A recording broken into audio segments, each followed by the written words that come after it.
Yes, नमस्कार साथियों। एक बार फिर आपका master classes GK tricks by Kailash Chandra Sharma में आपका स्वागत व अभिनंदन। साथियों, कई साथियों की काफ़ी समय से डिमांड थी कि सर आप कहाँ चले गए, वापस पढ़ाई ने कहाँ। तो साथियों, सर्वप्रथम मैं राजस्थान के हिस्ट्री किंग के नाम से जाने वाले सुभाष जी चारण सर को मैं धन्यवाद देना चाहता हूँ, उनको प्रणाम करना चाहता हूँ। उनके एक वीडियो ने मुझे इंस्पायर किया। उन्होंने कहा कि राजस्थान के पूर्व में जितने भी कोचिंग संस्थान में पढ़ाते थे, परंतु आज वो राजकीय कर्मचारी बन गए हैं।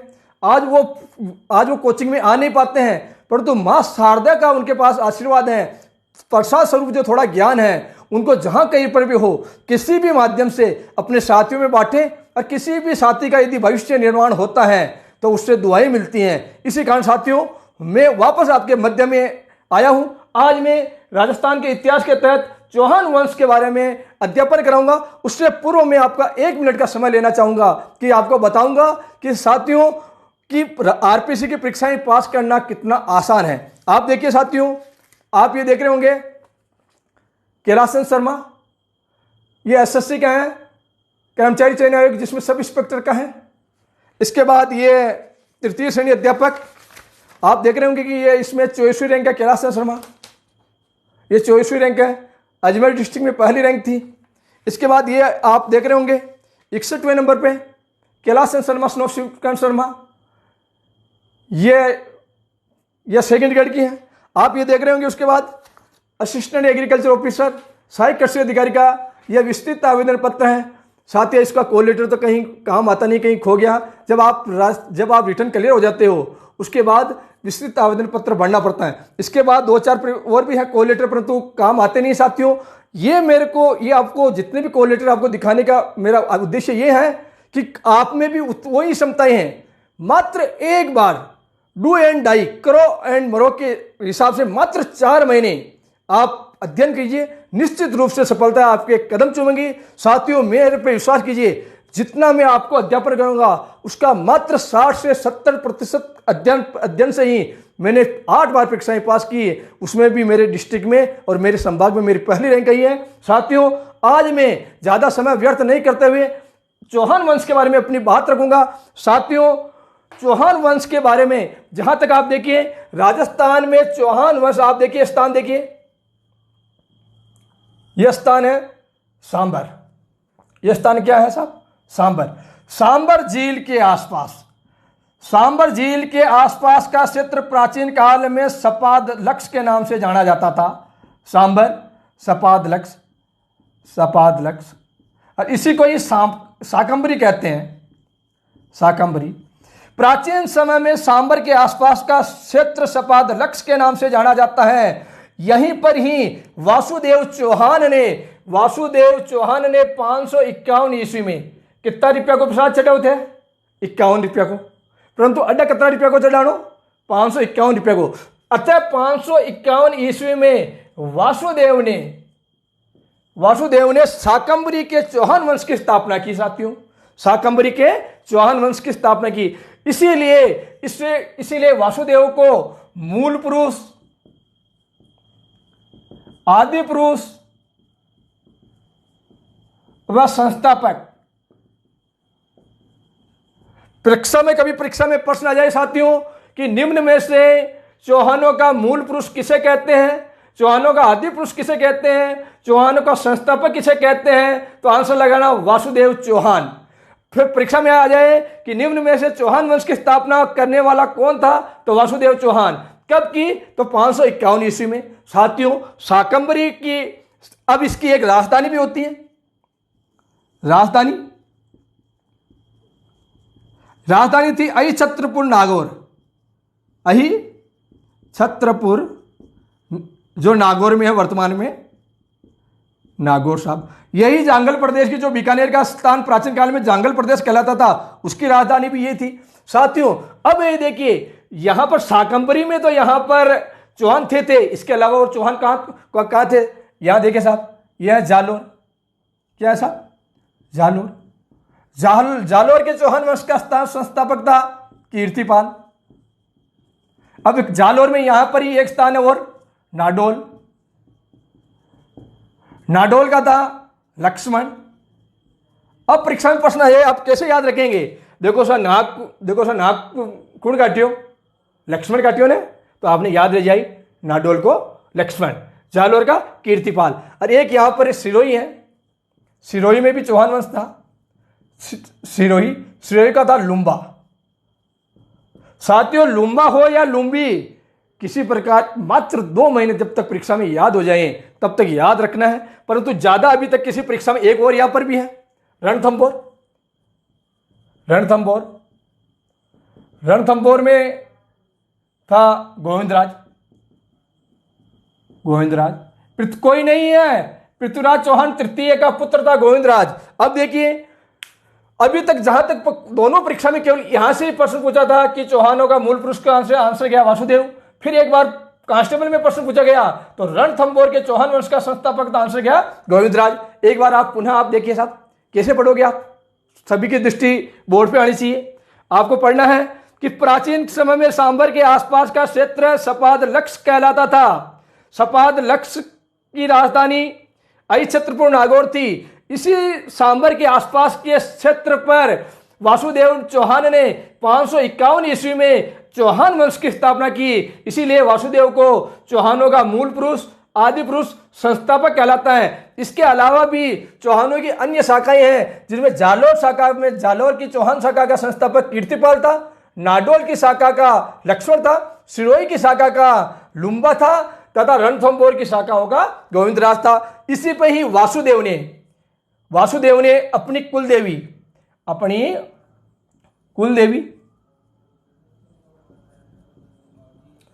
कुलदेवी शाकंभरी माता का मंदिर बनाया साहब।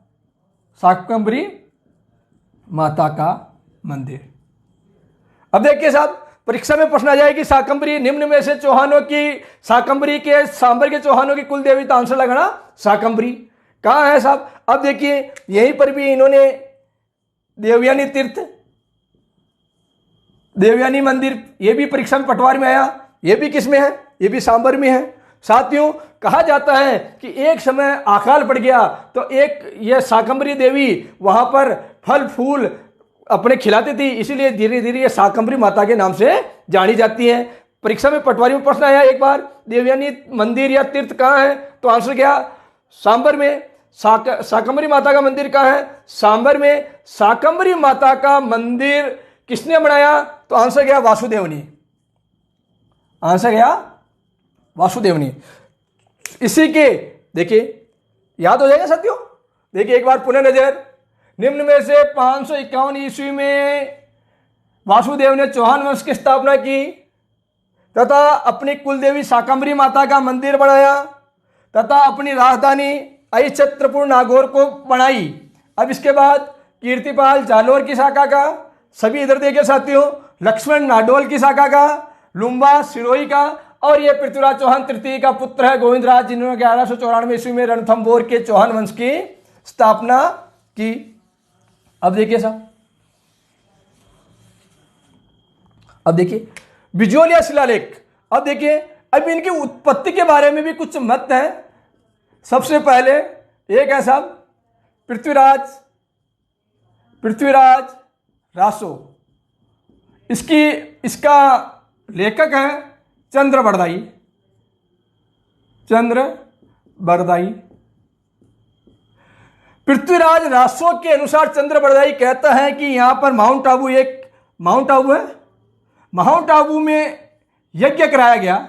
आबू पर्वत है, आबू पर्वत पर यज्ञ क्रिया, और यज्ञ करने के तहत यहां पर 4 जातियां निकली: प्रतिहार, परमार, चालुक्य और चौहान। तो वो कहता है कि इसका मत का पर्वत पृथ्वीराज चौहान के या पृथ्वीराज रासो के अनुसार इनकी उत्पत्ति है, तो आंसर गया अग्निकुंड से।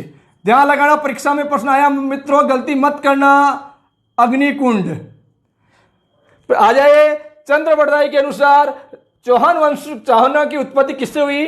तो लगाना अग्निकुंड। पृथ्वीराज रासो के अनुसार इनकी उत्पत्ति किससे हुई? अग्निकुंड। ये जो चारों जातियां हैं, चारों जातियों को आपका क्रम भी यही आना चाहिए। परीक्षा में प्रश्न आता है कि निम्न में से इनका क्रम, कई बार परीक्षा में प्रश्न गया। सबसे पहले प्रतिहार, परमार, चालुक्य, चौहान। एक बार तो परीक्षा में इनका क्रम पूछा गया है। एक बार परीक्षा में निम्न में से कौन से इनकी उत्पत्ति नहीं हुई है, तो कोई भाटी डाल देता है, कोई यादव डाल देता है, कोई यदुवंशी डाल देता है। आप जरूर ध्यान रखना। एक बार परीक्षा में आ गया निम्न में से गुर्जर प्रत्याहार क्या है, तो आंसर गया था क्षत्रिय। उसमें वैश्य था, ब्राह्मण था, गुर्जर था, जाट था, तो आंसर गया क्षत्रिय। आप भूलना मत साथियों। फिर बिजोलिया शिलालेख है। कहां सा बिजोलिया? भीलवाड़ा में है। इसके अनुसार इनकी उत्पत्ति ब्राह्मणों से हुई साहब, ब्राह्मणों से। परीक्षा में पूछना जाए निम्न में से चौहान वंश के ऊपर कौन सा शिलालेख प्रकाश डालता है, तो बिजोलिया शिलालेख। परीक्षा में डायरेक्ट आ जाए तो बिजोलिया शिलालेख निम्न में से किस राजवंश के ऊपर प्रकाश डालता है, तो आंसर लगाना चौहान वंश। बिजोलिया शिलालेख के अनुसार चौहानों की उत्पत्ति ब्राह्मणों से हुई है। बिजोलिया शिलालेख के अनुसार ही सांबर झील का निर्माता वासुदेव चौहान था साथियों। और एक बार और लिख लेते हैं, जहां तक कहीं है परंतु मुख्य लिख लेते हैं। कर्नल टोड ने इनकी उत्पत्ति विदेशियों से बताई साहब, विदेशियों से। एक बार पुनः जाइए, निम्न में से पृथ्वीराज रासो किसकी पुस्तक है? चंद्रवरदायी। चंद्रवरदायी श्रीलंका का भट्ट ब्राह्मण था, वल्लभी भट्ट इसका नाम था। तथा पृथ्वीराज रासो की रचना तो चंद्रवरदायी ने पूरी की, परंतु इसकी पूरी क्योंकि अधूरी रह गई तो इसके पुत्र जलन ने पूरी की थी। बाद में जब इसको लिखेंगे कि इसकी पूरी किसने, जब आगे कहीं पढ़ेंगे तब बता देंगे कि किस प्रकार के हैं। परंतु अपन को जो मुख्य बात ध्यान रखना है कि राजपूतों की उत्पत्ति आ जाए या चौहानों की उत्पत्ति पृथ्वीराज रासो के अनुसार किससे हुई है, तो आंसर लगाना अग्निकुंड। कौन सी चारों जातियां, क्रम आपको ध्यान रखना है। बिजोलिया शिलालेख के अनुसार चौहानों की उत्पत्ति किससे हुई है, तो आंसर लगाना ब्राह्मणों से। कर्नल टोड के अनुसार इनकी उत्पत्ति किससे हुई है? ब्राह्मणों से। तो साथियों एक बार जहां पर बैठे हैं बताइए पृथ्वीराज रासो किसकी पुस्तक है? बताइए। अग्निकुंड से इनकी उत्पत्ति मानने वाला कौन था? निम्न में से आबू पर्वत पर कौन से ऋषि है साहब? विशिष्ट ऋषि ने यज्ञ किया। यज्ञ में 4 बहुत ही शक्तिशाली राजकुमार निकले हैं, प्रत्याहार, परमार, चालुक्य और चौहान। बिजोलिया शिलालेख ब्राह्मण और विदेशी, ये मुख्य बातें हैं साहब। अब इसके बाद में अपन पढ़ते हैं, देखिए साहब ये आ गया। अब इसके बाद आता है अजमेर अजय राज 1113। 1113 ईस्वी में अजय राज ने अजय मेरू बसाया, अर्थात उससे अजमेर को अपनी राजधानी, कैसे याद, 3 बार 1 बार 1, इसने अजमेर बसाया। आप देखिए साहब ये अपना है, ये अरावली पर्वतमाला है, यहां अजमेर है साहब। देखिए अरावली पर्वतमाला के अजमेर को राजस्थान का हृदय कहते हैं। यहां पर ही अजय राज ने अजय मेरू दुर्ग बसाया। कौन सा दुर्ग? अजय मेरू दुर्ग बनवाया। साथियों इसी अजय मेरू दुर्ग को राजपुताने की कुंजी भी कहते हैं, राजपुताने की कुंजी कहते हैं। इसे ही अरावली का अरमान कहते हैं, अरावली का अरमान कहते हैं। साथियों यहां पर वर्तमान नाम इसका है तारागढ़। वर्तमान नाम क्या है इसका? तारागढ़। देखिए साहब तारागढ़ क्यों है? पृथ्वीराज सिसोदिया मेवाड़ का राजकुमार है, मेवाड़ का राजकुमार है साहब, कुमार पृथ्वीराज सिसोदिया। इसकी पत्नी थी तारा, उसी तारा के नाम पर इसका नाम रखा था तारागढ़। इससे बोलते हैं उड़ना राजकुमार। आ जाएगी निम्न में से राजस्थान का उड़ना राजकुमार किसे बोलते हैं, तो पृथ्वीराज सिसोदिया को। बिशप हेबर्न ने इसको पूर्व का जिब्राल्टर कहा, बिशप हेबर्न ने इसको पूर्व का या राजस्थान का जिब्राल्टर कहा इसको। इसको राजस्थान का जिब्राल्टर है। बहुत ही परीक्षा में प्रश्न आता है, सर्वाधिक स्थानीय आक्रमण कौन से दुर्ग ने सहे? तो आंसर लगाना अजयमेरु। सर्वाधिक स्थानीय आक्रमणों का सामना किसने किया? अजयमेरु ने। जबकि सबसे ज्यादा विदेशियों का सामना किया बटनेर के दुर्ग को, क्योंकि यहां पर हनुमानगढ़ में बटनेर है। जितने भी बाहरी आक्रमणता आते थे तो उन पर सबसे बटनेर पे। एक बार आ जाता है 1311 ईस्वी में अजय राज ने अजयमेरु दुर्ग की स्थापना की तथा इसी अजयमेरु दुर्ग को गटबीटली भी कहते हैं। कौन सा कहते हैं? गटबीटली। गटबीटली पहाड़ी है, गटबीटली भी कहते हैं। इसे ही राजपूताने की कुंजी, अरावली का अरमान भी कहते हैं। वर्तमान में इसका नाम तारागढ़ है। तारागढ़ नाम रखा इसने साथियों पृथ्वीराज सिसोदिया ने। एक बार इसकी पत्नी आई थी घूमने, देखिए आप, इसकी पत्नी आई थी घूमने आई, घूमते घूमते साहब इसका कहीं घुंघरू गिर गया। राजा जाओ ढूंढ के लाओ, घुंघरू को ढूंढ के लाओ। तो इसका घुंघरू साहब यहां मिला, इसका घुंघरू, इसीलिए यहां पर इसको नाम दिया घूघरा घाटी। और वर्तमान में जो आरपीसी है, आरपीसी राजस्थान लोक सेवा आयोग का कार्यालय इसी घूघरा घाटी में है। इसकी स्थापना, आरपीसी की स्थापना 20 अगस्त 1949 में की गई तथा अनुच्छेद 315 के तहत और इसका प्रथम अध्यक्ष घोष था। प्रथम अध्यक्ष कौन था? घोष था। परीक्षा में प्रश्न आ जाता है, निम्न में से राजस्थान की लोक सेवा आयोग की स्थापना कब हुई? आंसर क्या है? 20 अगस्त 1949। किस अनुच्छेद के तहत की गई? तो 315 सत्यनारायण राव की समिति की अध्यक्षता में की गई और इसका प्रथम अध्यक्ष कौन था? घोष लगाना साथियों।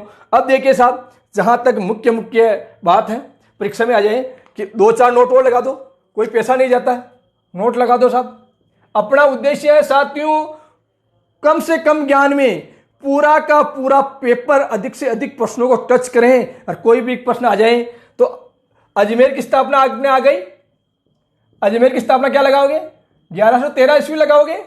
इसके बाद जैसलमेर की 1153 लगाओ, जैसल बाटी। इसकी अजय राज। इसके बाद लगा दो साहब जोधपुर की स्थापना हुई 1459 में, राव जोधा। इसके बाद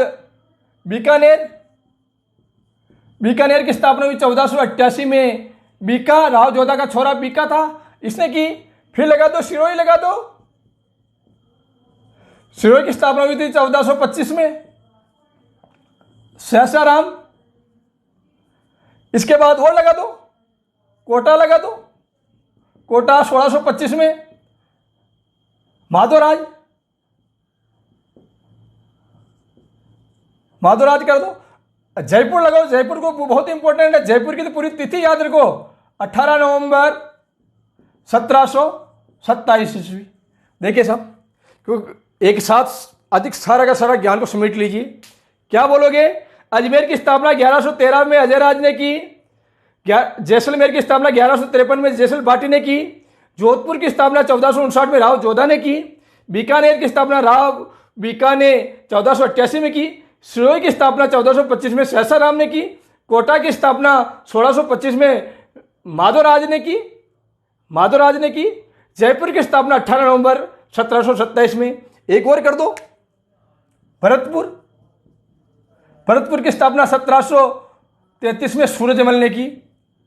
जाटों का अफलातून इन्होंने की। साथियों और याद कर लीजिए, परीक्षा में प्रश्न आने चाहिए पूरा पेपर। आप कहते हैं पेपर आता नहीं, देखिए पेपर कैसे नहीं आता। एक फिर और देखिए, अरावली पर्वतमाला का राजस्थान में विस्तार उत्तर पूर्व से दक्षिण पश्चिम की ओर है।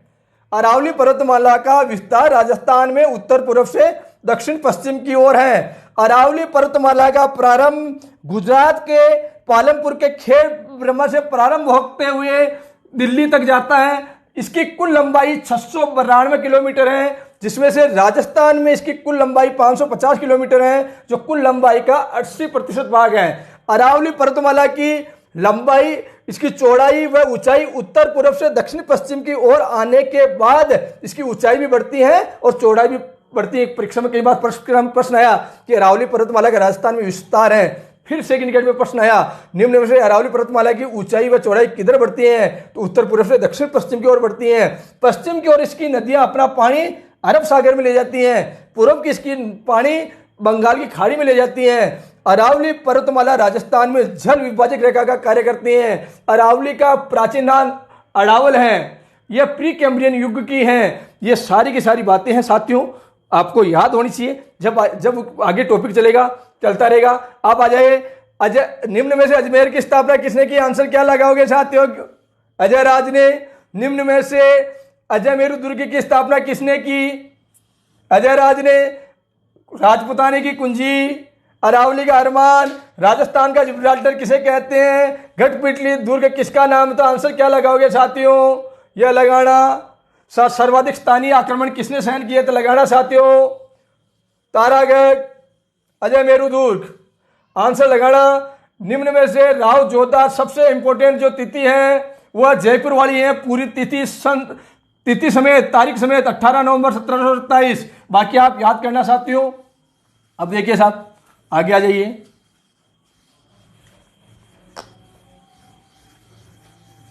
साथियों, आज अपन चौहानों की उत्पत्ति पढ़ ली और आज अपन ने अजयराज अजमेर की स्थापना तक तो पढ़ लिया। अब अर्णोराज है, विग्रहराज चतुर्थ है तथा आगे पृथ्वीराज चौहान तृतीय हैं। इनको आगे पढ़ेंगे। उससे पूर्व मैं आपसे निवेदन करना चाहता हूं कि आप अपनी कॉपी ले लीजिए। कॉपी पर आप 10 नंबर लगा दीजिए, 1 से 10। मैं आपको प्रश्न बोलूँगा और आपको उसके उत्तर लिखने हैं। तैयार हो गए? ओके साहब।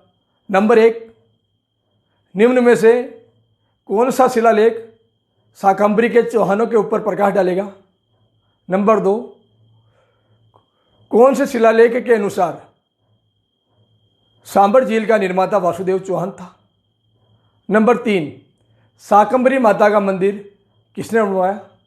नंबर 4, चौहानों का मूल पुरुष व संस्थापक किसे कहते हैं? नंबर 5, जयपुर की स्थापना कब की गई? नंबर 6, चौहानों की नाडौल शाखा का संस्थापक कौन था? नंबर 7, पृथ्वीराज रासो के अनुसार राजपूतों की उत्पत्ति किससे हुई? नंबर 8, निम्न में से किसके अनुसार चौहानों की उत्पत्ति ब्राह्मणों से हुई? नंबर 9, चौहानों का मूल पुरुष व संस्थापक कौन था? नंबर 10, निम्न में से शाकंभरी के चौहानों की प्रारंभिक राजधानी क्या थी? साथियों, इन 10 के 10 प्रश्न हैं। इनके आप उत्तर लगाइए, पीछे जाकर के आपको चेक करिए, खुद अपना मूल्यांकन कीजिए। साथियों, मात्र 4 महीने आप तैयारी कीजिए डू एंड डाई वाली। एक बार फिर अपने दिल को से पूछे कि पेपर आता नहीं। साथियों, यदि मेरा यह प्रयास यदि आपको अच्छा लगा हो, आपके दिल को छुआ है, तो एक बार आप लाइक कीजिए। लाइक के कोई पैसे भी नहीं लगते हैं। लाइक से एक हमको सकारात्मक ऊर्जा का संचार होता है, जिसके कारण और अच्छी मेहनत करके और अच्छा वीडियो आपके लिए उपलब्ध हो। और हमारा उद्देश्य ये है कि हम तो राजकीय कर्मचारी बन गए, हमारे इस ज्ञान से यदि कोई साथी को मदद हो और वो दुआएं दे तो वो भी है। यदि आप पहली बार हमारे इस चैनल पर आए हो तो आप उसको सब्सक्राइब कीजिए और पास लगा घंटी के बटन को, बेल को आप प्रेस कीजिए, जिसके कारण इस प्रकार का जब भी कोई नवीन वीडियो बनता है तो सीधा तुरंत आप तक पहुँचे। पुनः मिलेंगे अगले किसी विषय वस्तु के साथ। कल वापस मिलेंगे अर्णोराज और विग्रहराज चतुर्थ के बारे में। तब तक जय हिंद, जय भारत।